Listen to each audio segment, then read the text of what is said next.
Welcome back to the Peak Performers Podcast. Pat McDaniel of WiseInsights.net has a 5-step process to making better, more successful decisions. Our last installment, we heard steps 1 through 4, and now it's time to finish it out. Plus, we'll learn how to implement those 5 steps in your daily life. That's right here on the Peak Performers Podcast.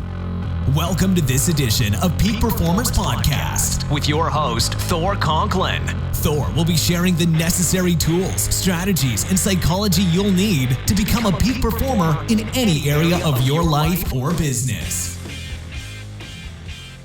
Number 5. This is great stuff, by the way. Love it.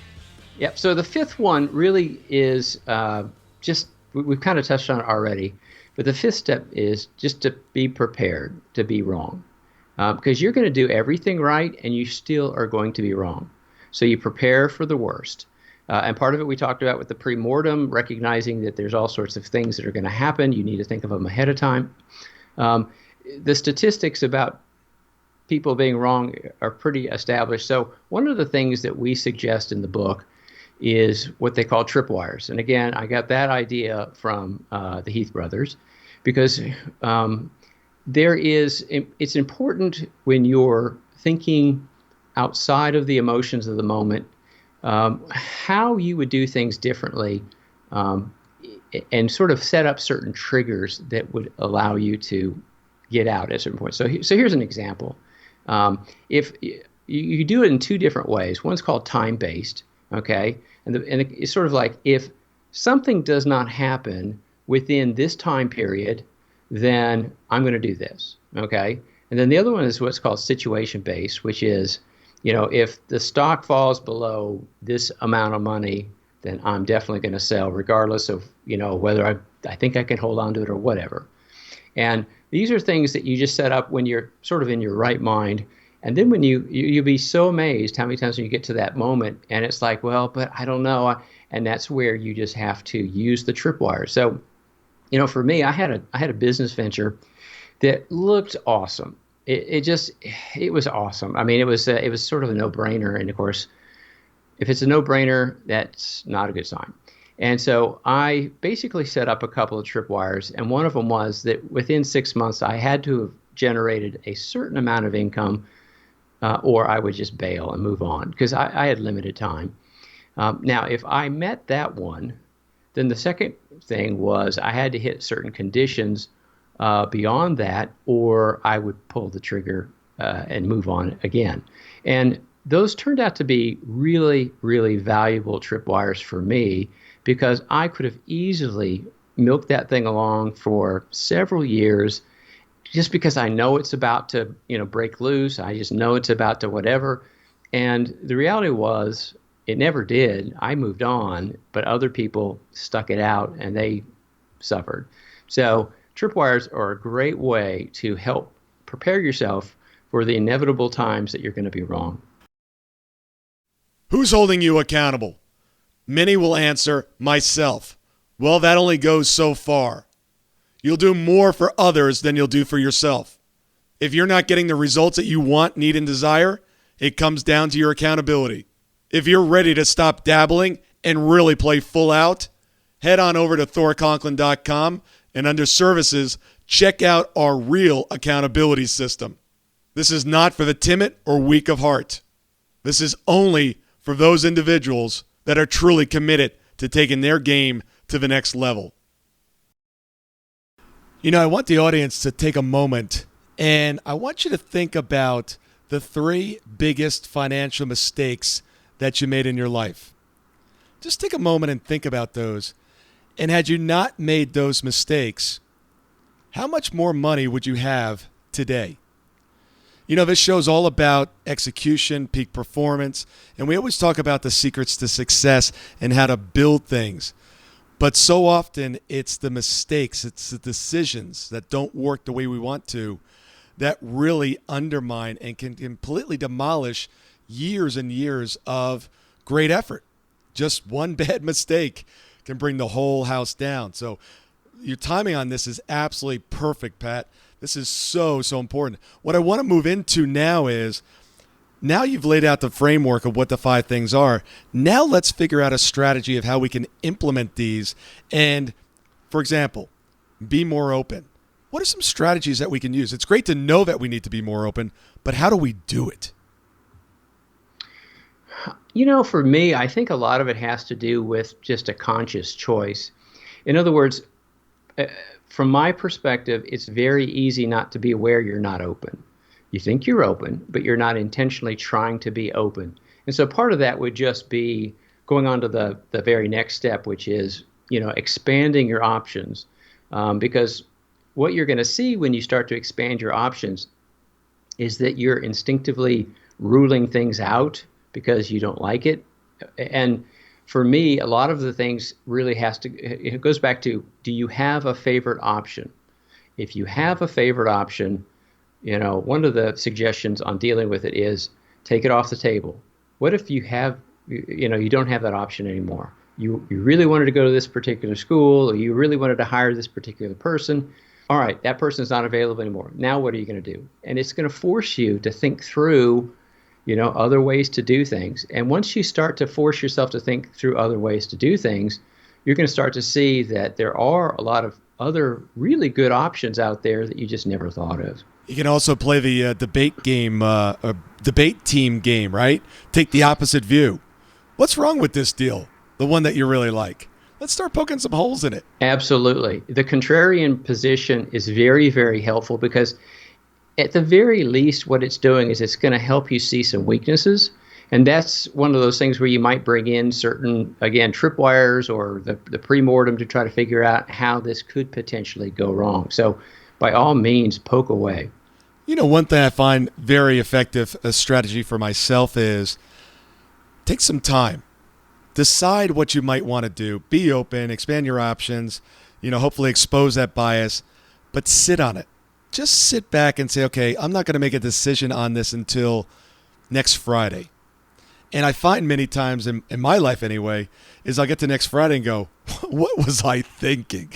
That was a great idea. Now it's like, no, not going to go down that route. That's a great piece of advice right there for your listeners, because time really does change a lot of things. It gives you your subconscious mind time to process certain things. And some of the things that it just seems so clear and so sure a week later, that they don't look that way at all. What about some of the ideas on how to expose your bias? Any techniques you have there? Well, on exposing your bias, there's a couple different things that you can do. One of them we sort of touched on, which is really argue the opposite with yourself. Because as you start to argue the opposite, you're going to start to find yourself resisting your arguments, and it's not like you're doing it logically. You're doing it. There's something going on underneath that is really, really pushing hard on that.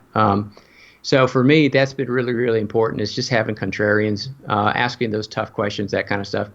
The other thing that I think is really helpful is what they call just dipping your toe in the water. All right, so sometimes you just try something and see if you can see how it goes. I actually took a particular position in a company, but I did it as a contractor. And I did it because I didn't know if it was really going to make sense. I knew that there was something going on that was biasing me, against it or for it. And so for me, what I did was I said, well, I'll give it a 90-day trial. I'll do it on a contractor basis. Turns out, once I was in it, it was a really good decision to keep moving forward. Now, I've been in other situations where I wished I had done that, where I put my eggs in a particular basket, and it was a terrible decision, and I just was blind to certain things. And not until I got into it did I realize what an idiot I was. Pat, I'm not quite sure who this quote is attributed to, but good decisions come from experience. Experience comes from making bad decisions. We've all been there. I like to say that dumb people, which I've been in part of that crowd at one time or another, we make decisions and we don't learn from them. We act on it and we just didn't learn anything through the process. A smart man will make an act, he'll make a decision, and then he'll learn something and not do it again. And then I say what I always gravitate towards or hope to be one day is the genius. I see somebody else making the mistake, and I'm not going to do that now as a result of them doing it. How can we become more like a genius? That's a great piece of a framework to go on here. I mean, we all want to be the genius, but as we know, the genius comes over time of learning some things. For me, it's all about being a learner. I think the biggest challenge that we all have is that we're all super busy and we're making decisions and we don't slow down long enough to assess what went wrong, why did it go wrong, how could I have prevented that in the future. We tend to run right back on, and in that particular moment, the pain is so obvious that you think, I'll never forget this. And then, a year down the road, it's a distant memory, and you kind of make the same mistake again. So a lot of it is really just in that moment, taking time to evaluate, how did it go? Why did it work? Why did it not work? And make some decisions so that you can either improve your performance in one direction because it did work, or prevent further mistakes down the road because it was just, short-sighted. Pat, this has been an absolute great interview. This is really, really good information for all our entrepreneurs out there, business owners, and quite frankly, anybody that's breathing today. I mean, we all make decisions every single day. Tell the audience how they can get a hold of you. Well, I've got a website set up for achievers called wiseinsights.net. It's designed to combine two sources of wisdom. One is this research-backed kinds of wisdom that we're learning so much from social psychology experiments. But the other one is what I call time-tested wisdom. And that's the things that we've learned from trial and error that, maybe Abraham Lincoln has noticed, and then he teaches everybody else, that kind of thing. So we try to combine both of those. And it's a place where we're very forgiving because we know that, hey, being an entrepreneur, being an achiever is tough. So we want to kind of continue to encourage each other on, motivate each other on. So wiseinsights.net is my site, and I've got several free resources there for you. I've got a great decision-making resource page full of all sorts of free stuff, including that 5 Steps to Making Better Decisions ebook.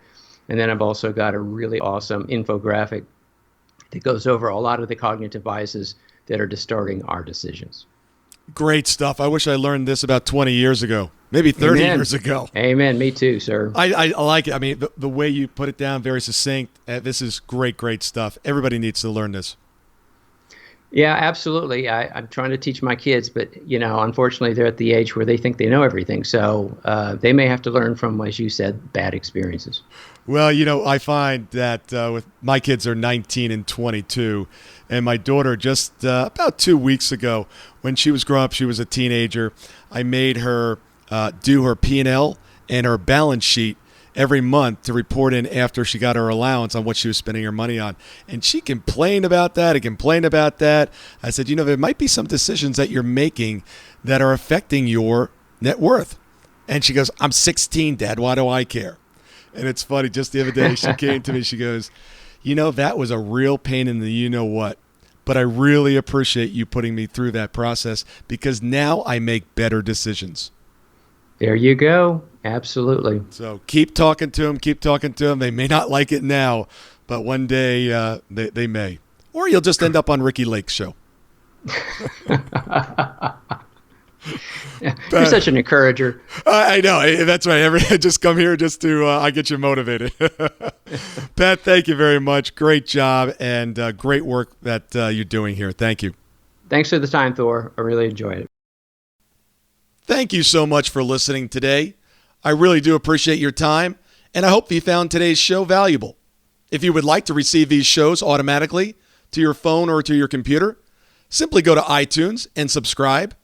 After listening to several of the shows, if you're so inclined, please leave us a 5-star rating, as this helps us reach additional people and spread the message. If you're truly committed to taking your life to the next level and doing whatever it takes to become a peak performer, but something's holding you back, something is blocking your way, and you just can't seem to figure out what it is, send me an email to info@thorconklin.com, and I'd be more than happy to get on the phone with you. We'll schedule a 15-minute discovery call. No obligation, no cost. I absolutely love to hear from the listeners, and if there's something I can do to help, I'd be more than happy to do that. Also, if you found something of great interest in today's show and you want to share that with your friends and family, simply go to my Facebook page, Thor Conklin. Click on the episode, hit the share button, and share it on your page. You can follow me at Twitter at Thor Conklin. The website is thorconklin.com. We're constantly adding new free resources, discussing additional tricks, tips, tools, and strategies on how to be a peak performer. Remember, I try to keep these episodes short so you can listen to them during dot time, doing other things, commuting, driving, walking, working out. Decide to be a peak performer in all that you do. And until tomorrow, have an absolutely amazing day.